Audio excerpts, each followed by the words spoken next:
Hi, this is Denise. Hey, this is Maggie. Welcome to our podcast, Candor and Courage at Work. Denise and I have known each other for a long time, a couple of decades, HR pros, and we thought it might be helpful if we got together and shared some of the things that we've learned along the way. That's right, Maggie. Many struggle with being candid and being courageous, and we just want to use what we've learned to help you use those traits in your daily work life. Here's hoping that makes you more successful. And here we go. Hi, Maggie. Hey, Denise. Another month? I know. Here we are in the middle of 2025 already. I know. Isn't that crazy? It is. All right. Well, today we wanted to talk about The 7 Habits of Highly Effective People by Stephen Covey. And the reason for that is in our episodes, we talk offline about how much we use that book and how much it's meant to us over the years and how much we use it in this podcast. So being that it was written in 1989, we just looked that up, which was just yesterday. Being that it's that long ago, we wanted to kind of sit down and just hit some highlights of it, not necessarily go through each of the habits, but talk about how the 7 habits came to be, a little bit more detail about them and how they can resonate with us as we are candid and courageous in our workplaces. Yeah, that's perfect. Even in the last episode and answering the questions from Ann and Barbara, you made reference to begin with the end in mind. We've made reference to things like the emotional bank account. Yes. I may or may not have made reference, I don't recall, but I always think about seeking first to understand and then to be understood. And all of those foundational things are out of the 7 Habits of Highly Effective People, much in the same way early on in the Candor and Courage at Work podcasts, we highlighted a couple of books. You highlighted Radical Candor. Yes. To provide some perspective and enabling listeners to understand the aha moment that you had some 15 years before that book was published. And I shared content and perspectives from Feel the Fear and Do It Anyway, which was coincidental to a lot of changes in my life where fear had been evoked and I needed to understand how to navigate life despite the fear. Mm-hmm. And so how interesting. I do think it's a fun story because we touched on Covey a few times to share with our listeners how each of us learned about Covey's 7 Habits for Highly Effective People and what that experience was. Yes, we're going to go to the Wayback Machine here. So in the early 90s, I was a young leader, in my first leadership role at a company and making mistakes. We talked about mistakes last time too. And I just really with interpersonal relationships and just, going off of my limited history of understanding how to effectively work with people. And my supervisor at the time saw that I was making those mistakes and he invested in me and said, there's this book called The 7 Habits of Highly Effective People.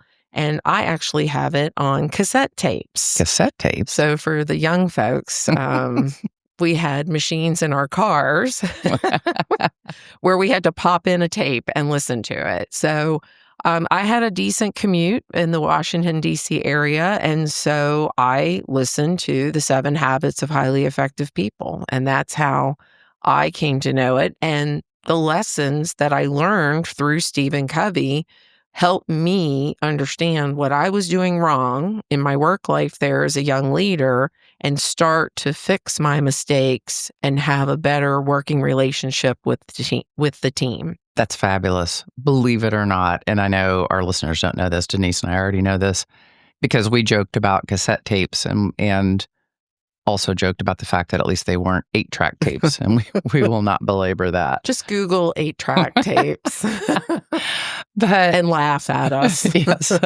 My discovery of Covey, and I don't remember how I was introduced to him specifically, but it was also via cassette tape. Mm. And so I first listened to a summary of the book as I was driving from Champaign, Illinois to Springfield, Illinois, very early one morning because I was going to Springfield for an EEOC, Equal Employment Opportunity Commission, TAPS seminar, Technical Assistance Program seminar, Hmm. day-long program. And I thought, if I'm getting up this early and driving down to Springfield, which was really only about an hour and a half, I need something that feeds that creative side or enables me to think more broadly about leadership and so forth, because I know I'm going to be in a room all day long where we're really digging into very right brain kinds of work Hmm. in listening and engaging in that seminar. So I popped the cassette in, driving down the interstate, and I became so enamored with what I was hearing that I dug around in the briefcase in my front seat and found a piece of paper and a pen and demonstrated probably one of the early forms of distracted driving because I put that paper on the center console and started taking notes about the 7 habits of highly effective people. So that was foundationally my introduction to it, and what I came to appreciate over time, much in the same way Dr. Deming had such an incredible impact on me as a leader to this day in how I think about people and organizations and doing the work of the work. Covey really resonated with me and continues to. Like, this is a perfect example of that. His statement, interdependence is a higher value than independence. Wow. Why don't you repeat that? Interdependence is a higher value than independence. So Okay. I'm a super independent person. Like, Hmm. I've always been independent minded. And I hate feeling dependent on others. Me too. But as a leader, especially as a leader, you realize that your responsibilities and removing obstacles to the success of others creates interdependence. Hmm. And nobody is successful without interdependence in organizations. Yeah, I guess the way that when I hear that phrase, what I think about is independence is all about me. Exactly. It's self-centered. It does not do anything other than things for me, which is great. Yeah. Which is great. Yeah. But as a leader, we have to do things for others as well, if not more primarily than ourselves. So secondarily. So that interdependence is we cannot run a company or a department or whatever that relationship is without others. And so what are the habits that Stephen Covey suggests that help us build those relationships to have more effective outcomes, more effective working relationships? So it's about outward in terms more so than inward. Exactly. And I think that part of that is looking at how does that feed into the premise of candor and courage at work. Independence is wonderful, but there's no I in team, that classic, there's no I in team, right? And Right. so I think that the point that I never remember, which you highlighted as we began talking about, maybe it would be beneficial to share a little of the history and insights from the 7 habits of highly effective people. And that's point number 6, synergize. Like, you can achieve far more together than you can achieve alone. Hmm. And so that is the epitome of reinforcing how that interdependence is reliant then on people who are willing to be candid with each other and have the courage to be candid with each other. Correct. Really reinforces all of that. Yeah, building trust. I mean, you cannot have an effective relationship, and this applies to work as well as your interpersonal relationships. You just cannot have effective relationships without building trust between the people involved. for me, again, those building relationships that I talk about with the earlier episodes of Candor, I mean, I think the two things that you've highlighted today, the emotional bank account, that's always something in my mind of Absolutely. how I can build relationships for the few times that I need to take from that account to perhaps deliver candid feedback, but also seek first to understand, then to be understood. And for me as a young leader, that was really important. I was so sure I was right. And so you're telling me how I'm not right, but I'm not listening to you. I'm just waiting. I'm forming my argument in my head of how I'm going to prove to you how right I am and how wrong you are. Again, that younger, Yes. more arrogant side of me, of myself. But with Covey, when he spoke about that, of quieting your mind and listening to what the person is telling you is going to give you more information that you need to know than you realize. That you really do want to hear the themes of what they're saying to get an idea of their perspective and how they're understanding you. So it was a hard lesson, I got to tell you, because I love to talk and I love to be right. Not so much anymore about being right. I still love to talk. But that was a key thing for me, a key lesson, and one of the things that I shared with Maggie throughout our working relationship is that Covey really was, for me, something that I could apply immediately. I was sharing with Maggie, I read books and I walk away with it feeling really good about the book, but I don't have much to work with. And those 7 habits, each of them are important and interdependent with each other. But I could take away something from each of those habits that I could incorporate in my daily life. Absolutely. And I think aside from the habits, just some of the other embedded insights that are in the book, and one that I make reference to a lot when I'm working with leaders is to ensure that you're distinguishing between your circle of control versus your circle of influence. Mhm. Because really the only things that we control is ourselves. Right. And part of that control, and I've made reference to this even in Thankful Thursday posts, in looking at Covey's definition of responsibility, and that is determining how you're going to respond.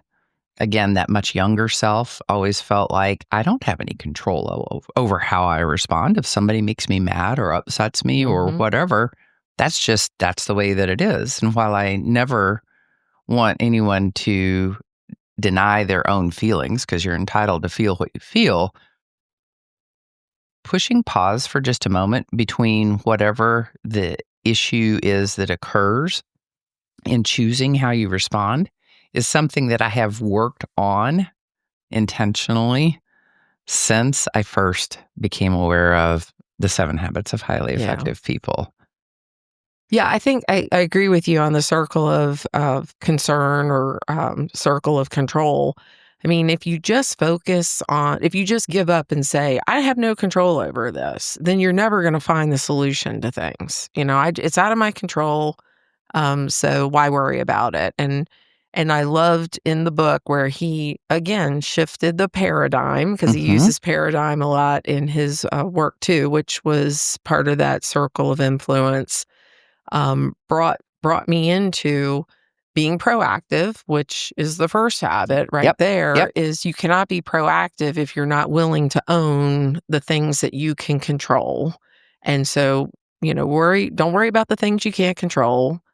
Focus on the things you can, and from that, you may influence the things you can't control. So that was another good lesson, key lesson. Yep. And I think that influence is part of where I thought about and still think about modeling the behaviors and Hmm. and thinking, first things first, like what's important versus what's urgent versus what's not important and not urgent. And man, oh man, do we get caught up in the not important Oh and gosh. urgent in somebody's mind. In versus prepare the important. Yeah. In preparing for this episode, I said to Maggie, and she agreed, we need to go back and read Covey, We've got to. because the four quadrants where he talks about the urgent and the important versus the not urgent and not important, and where to focus our time. And that, I believe, comes under put first things first, that habit there. That's the one I still struggle with. Yeah. And I really need to go back to that one, maybe not the emotional bank account as part of, being understood. Yes, that one would be a good one to totally do a refresh on and probably commit to doing that annually or Yes. or maybe even more More frequently. frequently. And too, and when you hear everybody talk about time management, that is the essence of time management right there. What is urgent and important, Yep. or what is important perhaps is the most important of the two. Wow, That's a that was little an deep. epiphany. Yeah. And so I know we're not going to try to cover all 7 habits Right. today, but we've just about done it already. And I know both of you and I are big fans of Sharpen the Saw and Yeah. thinking about how we initially viewed that versus how we view it now as Mhm. more mature leaders in our organizations in being outwardly focused. So, sharpening the saw is one that is very internal. And I saw that and continue to see that as continuously learning, ensuring I'm filling up my energy buckets, taking care of myself in the ways that are important and so forth, but also encouraging others to sharpen their saw. Yes, and I think that as a company or even as a team, like on my team, we have certain catchphrases and things that remind us of what's important to us as a team. And certainly the company has its um, ideas of what they think is important or what's important for the organization. And I think just repeating those things is part of sharpening the saw. It Mm, helps bring us back to what's important to us. And those phrases just more or less crystallize why we're doing what we're doing. And so I agree. You've got to sharpen the saw as individuals by continuous learning, seeking out new authors and new ideas that can give a fresh perspective on your own knowledge or education or improvement. But I do like the idea of bringing everybody back to center in terms of who we are, what are we doing, why are we doing it? I love that. And I think that's foundationally something that's also in the book that I want to revisit, and that's revisiting your center to Hmm. understand what creates your own sense of security, guidance, wisdom, and power. Yeah. Um, just in thinking about talking about the 7 habits of highly effective people for today's episode, kind of flipping through the book as a refresh, I came across the entire chart and I'm like, okay, I am going to delve into that. Yes, yeah. If only to figure out why you do the things you do. Yes, And I think why is a key question because everywhere you look in modern management or leadership books, it always talks about you have to give people the why. Start with why, like Simon Sinek says. exactly. And so I think when you take the time, and that's the other part of it, is finding the time to look inside and say, okay, why am I doing what I'm doing? Are my reasons for doing it still valid or have things changed? And now I need to change the goals I have um or perhaps change the outcomes that I'm seeing. So, Yeah. And the good news is we do evolve ideally, mhm, right? And ideally. mature as leaders. Well, I don't know about the mature part. Well, yeah. So I still maybe have that maybe we just youthful. evolve. But yeah, I'm not as angry and a right fighter like I used to be. Well, and that's a great place for us to remind everybody that outside of the 7 habits, there was an 8th habit that was Yes. discovered. and That he wrote highlighted. about, and I don't remember when he wrote about Yeah. it. Oh, actually, I do have it right here. It Oh, was okay. in a 2004 book, Oh, The gotcha. Eighth Habit, Okay. From Effectiveness to Greatness. And in summary, the Eighth Habit essentially urges people to find your voice and inspire others to find theirs, the ultimate interdependence. I love it. And that is the premise for us doing what we're doing with Mhm. Candor and Courage at Work, trying to help others be more successful by sharing our experiences. So great conversation today. That is our why.